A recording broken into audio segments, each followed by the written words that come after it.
সব জল্পনা কল্পনার অবসান ঘটিয়ে শেখ হাসিনার প্রথম ভার্চুয়াল প্রেস মিটের পর পরিস্থিতি উত্তপ্ত হয়ে উঠেছে। বাংলাদেশ সরকার পররাষ্ট্র মন্ত্রণালয় এক বিজ্ঞপ্তিতে শেখ হাসিনাকে সংবাদ সম্মেলনের অনুমতি দেয় ভারত সরকারের উপর দোষারোপ করেছে। আবার ওই প্রেস মিটে অংশ নেওয়ার পর বাংলাদেশের মাগুরা জাতীয় দলের ক্রিকেটার সাকিব আল হাসানের বাড়িতে আগুন দেওয়া হয়েছে।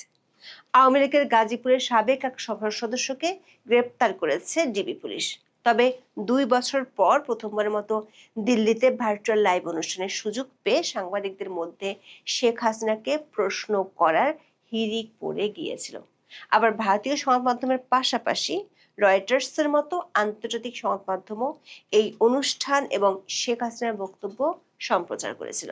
সেখানে বিশ্বব্যাপী শেখ হাসিনার বক্তব্য ব্যাপকভাবে প্রচারিত হয়, যে কারণে বাংলাদেশে দেশটির সরকার স্থানীয় গণমাধ্যমের উপর নিষেধাজ্ঞা দেওয়ার বিষয়টি বিফলে গেল। দিল্লিতে সাংবাদিকরা শেখ হাসিনার কাছে মূলত জানতে চেয়েছেন তিনি ঠিক কোন দিন ফিরবেন এবং এই ফেরার ব্যাপারে তার পরিকল্পনা কি। তার এই ফেরার ঘোষণার ব্যাক চ্যানেলে বাংলাদেশের বর্তমান সরকারের সাথে কোনো যোগাযোগ হয়ে আর ভারত সরকারের এক্ষেত্রে ভূমিকা কি, শেখ হাসিনা ঠিক কি কারণে ফিরছেন সেটি জানালেও ঠিক কবে ফিরবেন সেটি খোলাসা করেননি। বাংলাদেশের সাবেক প্রধানমন্ত্রী বলেছেন তিনি ডিসেম্বরে ফিরে যেতে চান নিজের দেশে।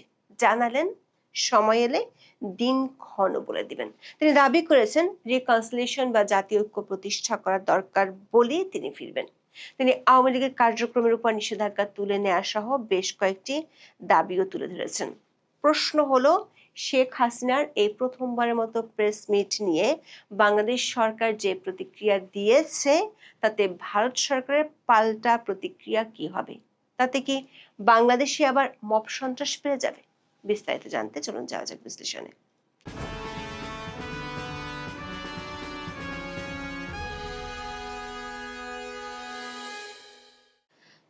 5 আগস্ট ক্ষমতা হারানোর পর থেকে বাংলাদেশের সাবেক প্রধানমন্ত্রী আছেন ভারতের দিল্লিতে দলের নেতাদের সাথে বৈঠক করছেন নিয়মিত।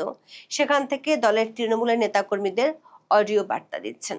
কয়েক দফায় অনেকগুলো আন্তর্জাতিক সংবাদ মাধ্যমে সাক্ষাৎকারও দিয়েছেন। তা নিয়ে বিগত অন্তর্বর্তী সরকার বেশ কয়েক দফা ভারত সরকারের কাছে আপত্তি জানিয়েছিল।